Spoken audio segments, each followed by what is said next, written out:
Hola mis queridos amigos, nuevamente con ustedes, su doctor Tigre, el que ronca en esta negra noche neoliberal, latinoamericana, sudamericana y ecuatoriana, también llamada Noche del Capitalismo Desbocado. Llamada así por los candidatos demócratas a las próximas elecciones en los Estados Unidos. Hoy vamos a analizar qué es lo que pasa o qué es lo que sucede después del paro. Y diremos, ¿y después del paro qué? Muy bien. Después del paro, primero tenemos que ponerlo a Rafael Correa, porque después del paro, todas las fuerzas políticas e inclusive los indígenas que procuran mantener, digamos, su neutralidad, se han volcado para procurar la extinción completa del correísmo, al que le acusan de haber sido el ideólogo del paro, porque los indígenas siempre fueron brutos y nunca pudieron tener la suficiente inteligencia para haber llevado adelante semejantes acciones que pusieron y consiguieron derrotar a Lenin Moreno y obligarlo a eliminar el decreto 883 con la subida de las alzas de los combustibles como elemento fundamental. ¿Cómo fue posible esa derrota? Jamás la podían haber hecho esos mushpas, como se dicen en quichua, que viven allí en el páramo, según el candidato Jaime Nebot, al que le han dicho los indígenas ya de antemano: usted podrá ser presidente de todos los ecuatorianos, pero nunca podrá ser presidente de los indígenas. Entonces, ¿cómo fue posible? ¿Cuál es la situación? Partimos de que los indígenas son un grupo político, porque no hay nada que hacer, con influencia política, organizados a través de un partido que se llama Pachacútec y de una organización que se llama CONAIE, Confederación Nacional de Nacionalidades Indígenas, y cuyo centro fundamental es la salvaguardia de su cultura. Su cultura comprende un idioma, costumbres, medicina tradicional, educación con su propia particularidad en su propio idioma y algo fundamental, territorio. Entonces, a través de esto, ellos procuran ahora dar el siguiente paso, que es presentarse a elecciones para conseguir una nueva constitución en la que se establezcan las bases de un Estado plurinacional como en Bolivia. Pero no entendemos qué es un Estado plurinacional. Un Estado plurinacional es el Estado en el cual todas las nacionalidades y etnias del Ecuador tienen derecho a ser representadas, a tener un espacio geográfico y a tener su propia forma de percibir y de construir su futuro en ese espacio territorial. Por supuesto, eso no le gusta al 90% que son la población ecuatoriana, porque los indígenas solo representan el 10%. Pero la diferencia está en que ese 10% que sería suficiente con que el Ecuador le diera a los indígenas el 10% de su territorio. O sea, muy bien. Si tenemos 23.284.000 kilómetros cuadrados de superficie, démosles a los indígenas su territorio, que sería 28.000 kilómetros cuadrados, el doble de la provincia de Manabí. Y, bueno, un poco más de la provincia de Manabí, no el doble. Y para que ellos hagan ahí su propio país, donde los recursos naturales son para su beneficio, las aguas son para su beneficio, el suelo es para su beneficio, los árboles son para su beneficio, los animales son para su beneficio y no son para beneficio de transnacionales y del resto de los ecuatorianos. Este es un problema porque significa también que los indígenas no pueden beneficiarse de un hospital de especialidades como el Eugenio Espejo, porque ese es de los mestizos, no de los indígenas. Y tampoco pueden beneficiarse de un avión, porque el avión es de los mestizos y no de los indígenas. Y tampoco pueden beneficiarse de una justicia o de una policía, porque la policía es de los mestizos y no de ellos. Ese es el gran problema al que se enfrentan. No se puede crear un Estado plurinacional sin que los indígenas cedan y sin que los mestizos, que son la mayor parte del país, también cedan. Y lo importante es en qué van a ceder cada uno de ellos. Eso va a partir de conseguir un nuevo decreto, que es lo que están discutiendo ahora con los hijos de Papito, que son los que confrontan a los indígenas en la discusión por el nuevo decreto para sustituir al decreto de alza de combustibles. Por el contrario, Moreno, que es un gobernante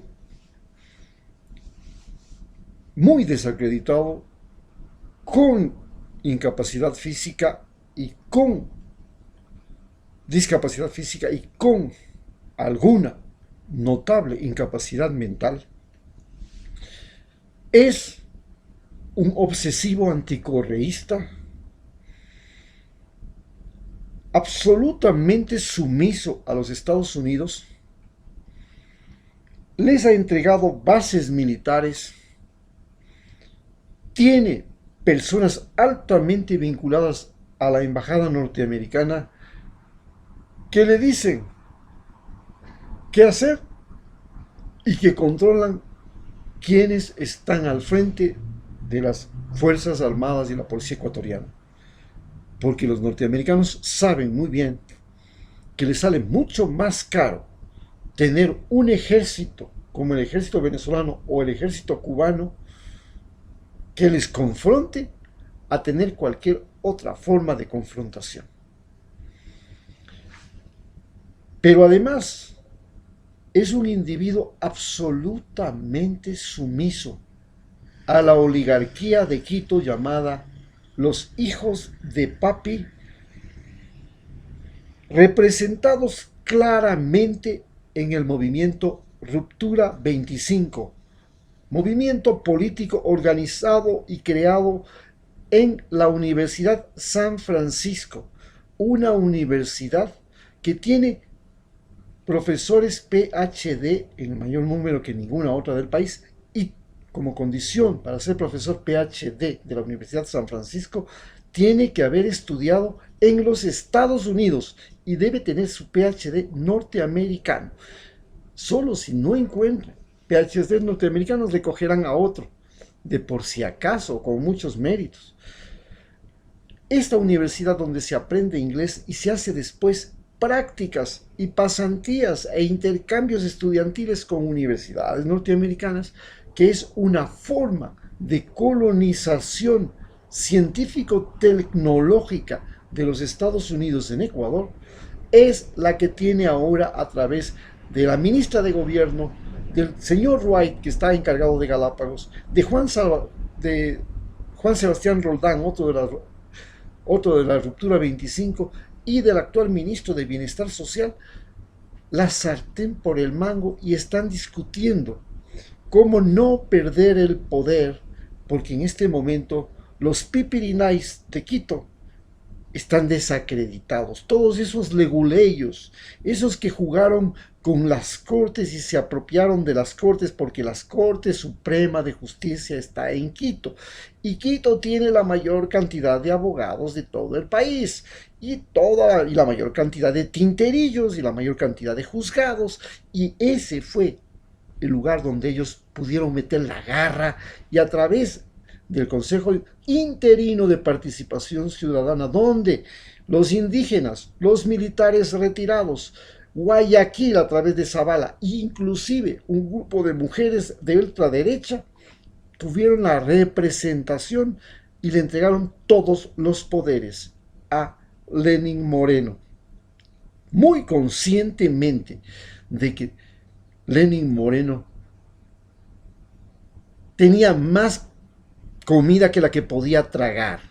Y entonces le dijeron, usted solamente nos va a servir a nosotros, porque con los 2 horitas que puede trabajar cada día, usted no puede hacer nada. Déjenos a nosotros el gobierno. Y es así como se apropiaron del gobierno. Pero además está amparado por la oligarquía de Guayaquil, con la Barbie alcaldesa de Guayaquil, Jaime Nebot, ex parte del Plan Cóndor en la época del presidente León Febres Cordero, y el mayor banquero de Guayaquil, el señor Guillermo Lasso.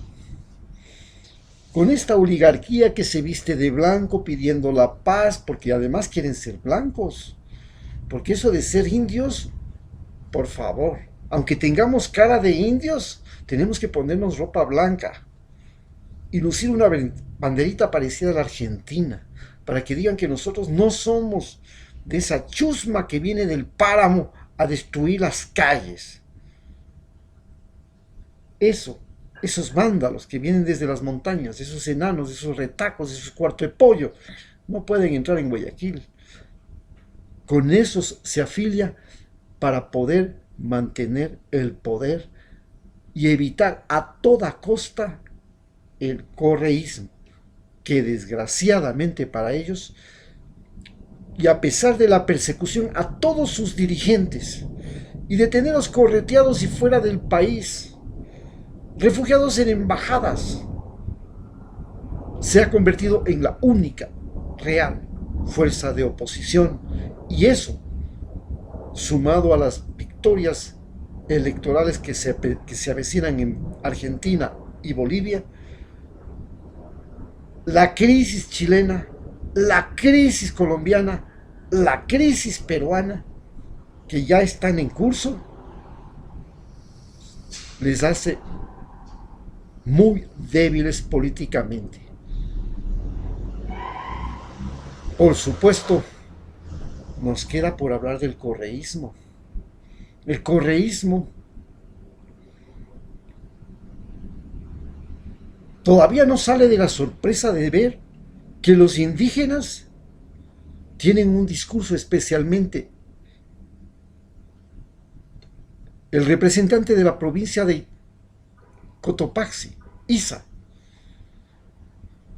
que sorprende por su lucidez, por su pensamiento lógico y al mismo tiempo abstracto, por su coherencia. Pensábamos que el único que tenía coherencia en Ecuador era Rafael Correa. Hoy nos asombra la lucidez de los dirigentes indígenas, que le dejan como ñaño lelo al presidente de Ecuador. Hoy, lo que le soporta y le sostiene y le hace renacer y mantiene el espíritu del correísmo es su claro concepto de distribución, que se opone completamente al concepto de concentración de la riqueza, de las becas, de los créditos, de los cargos públicos, de la distribución y el negocio de las privatizaciones de las empresas públicas, de las concesiones de yacimientos petrolíferos, de yacimientos mineros, de los recursos pesqueros, de la madera, que es lo que practica el gobierno actual, y se opone a través de una ideología que quieren escupirla, hundirla y pisotearla, llamada socialismo del siglo XXI, que ha tenido éxito en dos países, Bolivia y Uruguay, mientras que el capitalismo desbocado ha fracasado en todos los países, incluyendo ya Chile. Esto hace que en las próximas elecciones las posibilidades reales de victoria de los seguidores de Rafael Correa, ahora no solamente porque tienen coherencia, porque han tenido presencia, porque son la única oposición, sino porque además han demostrado, igual que los indígenas, valentía, coraje, no ser cobardes, que ha sido el gran problema que tiene el gobierno de Lenín Moreno. La traición, la hipocresía y la cobardía como elementos de su columna vertebral. Muchas gracias.